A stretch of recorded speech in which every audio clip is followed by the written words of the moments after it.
ایک چھوٹے سے گاؤں میں ایک معصوم سا بچہ حمزہ اپنے والدین کے ساتھ رہتا تھا۔ گاؤں میں کئی دنوں سے عجیب واقعات ہو رہے تھے۔ رات کو لوگوں کے گھروں سے چیزیں غائب ہو جاتی، جانور اچانک مر جاتے اور گلیوں میں کسی بچے کے ہنسنے کی آواز سنائی دیتی۔ ایک رات زور کی بارش ہو رہی تھی۔ آسمان پر بجلی چمک رہی تھی اور ہوا زوردار چل رہی تھی۔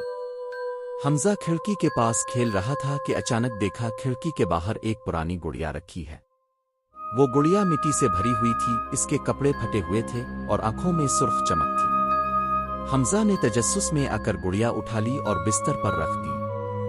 اسی رات اس نے خواب دیکھا کہ کوئی اس کے کمرے میں آ رہا ہے۔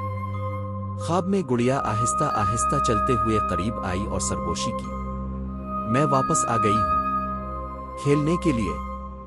حمزہ چیخنے لگا اور جاگ گیا، مگر گڑیا اب بھی اس کے سامنے تھی، اس کی آنکھیں حرکت کر رہی تھیں۔ اگلی صبح والدین نے دیکھا کہ حمزہ کمرے میں نہیں ہے، صرف گڑیا بیٹھی مسکرا رہی تھی۔ وہ پریشان ہو گئے اور گاؤں کے مولوی کو بلایا۔ مولوی صاحب نے گڑیا کو دیکھتے ہی پڑھنا شروع کیا، لیکن اچانک گڑیا کے چہرے پر خونی آنسو بہنے لگے اور وہ بولی، تم اسے واپس نہیں لے سکتے۔ اس دن کے بعد گاؤں میں ہر رات کسی بچے کے رونے اور ہنسنے کی آواز آتی۔ لوگ کہتے ہیں جب تک وہ گڑیا جلائی نہ جائے حمزہ کی روح کبھی آزاد نہیں ہوگی۔ آخری بار جب کسی نے گڑیا کو دیکھا وہ قبرستان کے درخت پر لٹکی ہوئی تھی اور اس کی آنکھیں اب بھی سرخ جل رہی